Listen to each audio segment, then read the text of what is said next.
Olá, estamos chegando ao 141º dia da leitura bíblica. É um prazer ter a tua companhia. Meu nome é Everton Alonso. Você que está chegando agora, quero pedir que você possa deixar o teu curtir, o teu compartilhar, comentar e ativar o sininho de notificações. Hoje nós iremos fazer a leitura de Números no capítulo 30, iremos a Salmo 74, iremos a Isaías no capítulo 22 e finalizando a leitura de hoje nós vamos à carta de 2 Pedro no capítulo 3. Aqui em Números, no capítulo 30, nós vamos ler sobre a regulamentação dos votos. Diz assim, Números capítulo 30. Moisés disse aos chefes da tribo de Israel, isto é que o Senhor ordena, quando o homem fizer um voto ao Senhor ou um juramento que o obrigar a algum compromisso, não poderá quebrar a sua palavra, mas terá que cumprir tudo o que disse. Quando uma moça que ainda vive na casa de seu pai fizer um voto ao Senhor ou obrigar-se por um compromisso, e seu pai souber do voto ou compromisso, mas nada lhe disser, então todos os votos e cada um dos seus compromissos pelos quais se obrigou serão válidos. Mas, se o pai a proibir, quando souber do voto, nenhum dos votos ou dos seus compromissos pelos quais se obrigou será válido. O Senhor a livrará porque o seu pai a proibiu. Se ela se casar depois de um voto ou depois de seus lábios proferirem uma promessa precipitada, pela qual obriga a si mesmo, e o seu marido o souber, mas nada lhe disser no dia em que ficar sabendo, então os seus votos e seus compromissos pelos quais ela se obrigou serão válidos. Mas, se o seu marido a proibir quando souber, anulará o voto que a obriga ou a promessa precipitada pela qual ela se obrigou, e o Senhor a livrará.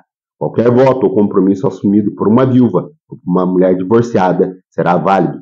Se uma mulher que vive com o seu marido fizer um voto ou obrigar-se por um julgamento ao seu compromisso, e o seu marido o souber, mas nada lhe disser e não a proibir, então todos os seus votos ou compromissos pelos quais ela se obrigou serão válidos.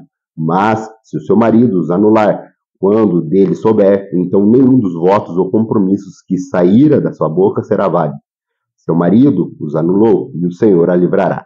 O marido poderá confirmar ou anular qualquer voto ou qualquer compromisso que obrigue a humilhar-se, mas se o marido nada lhe disser a respeito disso até o dia seguinte, com isso confirma todos os seus votos ou compromisso pelos quais se obrigou. Ele os confirma por nada lhe dizer quando os ouviu. Se, contudo, ele os anular algum tempo depois de ouvi-los, ele sofrerá as consequências de sua iniquidade. São essas ordenanças que o Senhor deu a Moisés a respeito do relacionamento entre o homem e a sua mulher, e entre um pai e a sua filha moça que ainda vive na casa de seu pai. Vamos agora fazer a leitura de Salmo 74. Aqui nós vemos um poema da parte da família de Asaf, que ele grita no coração para que o Senhor acabe com as pessoas que têm zombado dele. Mas o que será que ele tem a dizer dentro desse poema da família de Asaf? Vamos à leitura? Salmo 74. Por que nos rejeitaste definitivamente, ó Deus? Por que se acende a tua ira contra as ovelhas da tua pastagem? Lembra-te do povo que adquiriste em tempos passados, da tribo da tua herança que resgataste, do monte Sião onde habitaste. Volta os teus passos para aquelas ruínas irreparáveis, para toda a destruição que o inimigo causou em seu santuário. Teus adversários gritam triunfantes, bem no local onde te encontravas conosco, e hastearam suas bandeiras em sinal de vitória. Pareciam homens armados com machados, invadindo um bosque cerrado. Com seus machados e machadinhas, esmigalharam todos os revestimentos de madeira esculpidas. Atearam fogo ao teu santuário, profanaram o lugar da habitação do teu nome. Disseram no coração, vamos acabar com eles. Queimaram todos os santuários do país. Já não vemos sinais milagrosos, não há mais profetas, e nenhum de nós sabe até quando isso continuará. Até quando o adversário irá zombar, ó Deus? Será que o inimigo blasfemará o teu nome para sempre? Por que retens as tuas mãos, a tua mão direita? Não fiques de braços cruzados, destrói-os. Mas tu, ó Deus, és o rei, desde a antiguidade, trazes salvação sobre a terra. Tu dividistes o mar pelo teu poder, quebraste a cabeça da serpente das águas, esmagastes a cabeça do Leviatã e destes por comida as criaturas do deserto. Tu abriste fontes e regatos, secastes rios perenes.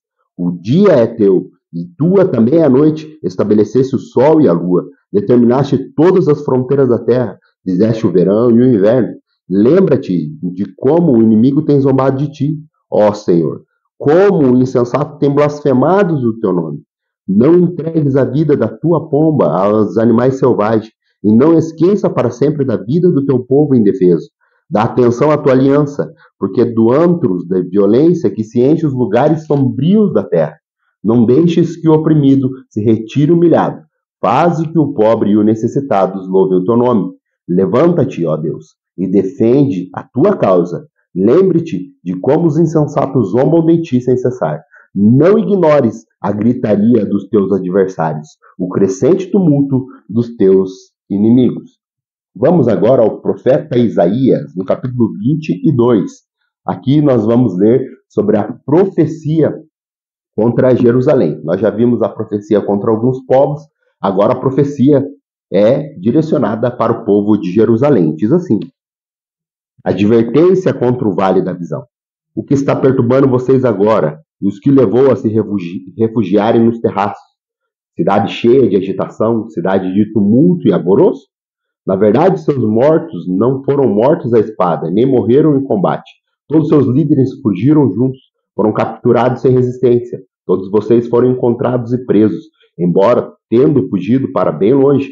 Por isso eu disse: afastem-se de mim, deixem-me chorar amargamente. Não tentem consolar-me pela destruição do meu povo, pois o soberano, o Senhor dos Exércitos, enviou um dia de tumulto, pisoteamento e pavor ao vale da visão, dia de derrubar muros e de gritar por socorro pelos montes. Elão apanhou a aljava e avança com seus cavalos e carros. Kir ostenta o escudo.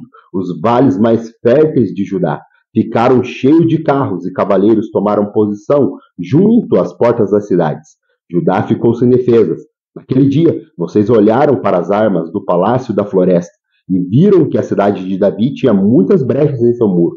Vocês armazenaram água no açude inferior, contaram as casas de Jerusalém, derrubaram algumas para fortalecer os muros. Vocês construíram um reservatório entre os dois muros para que a água do açude velho, mas não olharam para aquele que fez essas coisas, não deram atenção àquele que há muito as planejou. Naquele dia, o soberano, o Senhor dos Exércitos, os chamou para que chorarem, para prantearem, arrancassem os seus cabelos e usassem vestes de lamento. Mas ao contrário, houve júbilo e alegria, abate de gado e matança de ovelhas, muita carne e muito vinho. E vocês diziam: comamos e bebemos, porque amanhã morreremos. O Senhor dos Exércitos revelou isso. Até o dia da sua morte não haverá propiciação em favor deste pecado, diz o soberano, o Senhor dos Exércitos. Assim diz o soberano, o Senhor dos Exércitos. Vai dizer a Sebena, administrador do palácio, que você faz aqui. E quem deu você a permissão para abrir um túmulo?